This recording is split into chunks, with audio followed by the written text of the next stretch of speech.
لیکن میں اکثر یہ سوچتا ہوں کہ ہمارے ہاں قربانی کرتا ہی وہ ہے جن کے گھر میں ہر جمعرات کو چھوٹا گوشت پکتا ہے، اور جن کے گھر میں ہفتے میں 3 دفعہ مرغی کا گوشت پکتا ہے، وہی تو قربانی دینے کے قابل ہوتے ہیں۔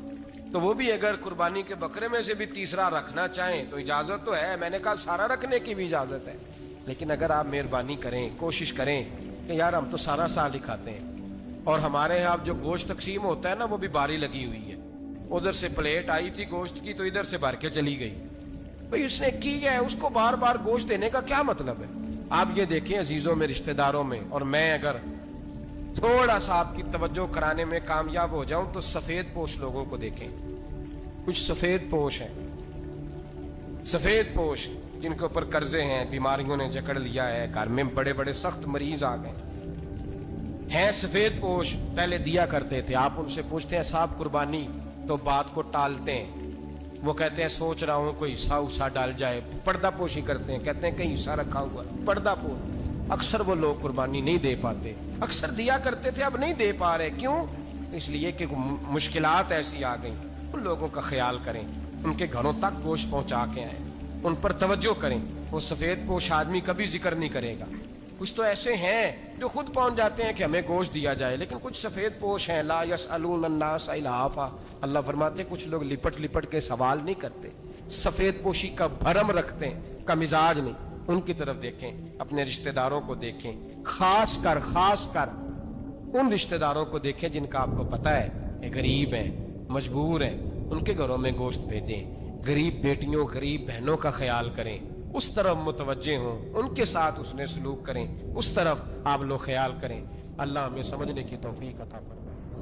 اللهم صل على سيدنا ومولانا محمد، اللهم صل على سيدنا ومولانا محمد، اللہ کے شیر ہے در کرار پر درود، اللہ کے شیر ہے در کرار پر درود، اللہ کے شیر ہے در کرار پر درود، حضرت حسن حسین کے کردار پر درود، اللہم صل علی سیدنا و مولانا محمد وعلی سیدنا علی و سیدتنا فاطمہ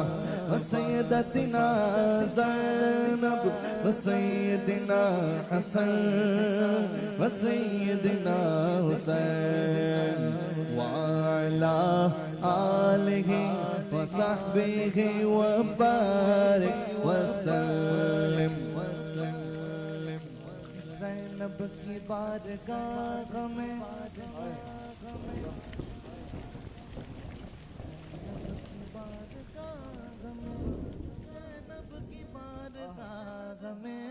زینب کی بارگاہ میں سلام نیاز ہے، زینب کی بارگاہ میں سلام نیاز ہے، جو مرتضیٰ کی لاڈلی زہرا کا ناز ہے، اللہم صلی علی سیدنا و مولانا محمد وعلی سیدنا علی و سیدتنا فاطمہ و سیدتنا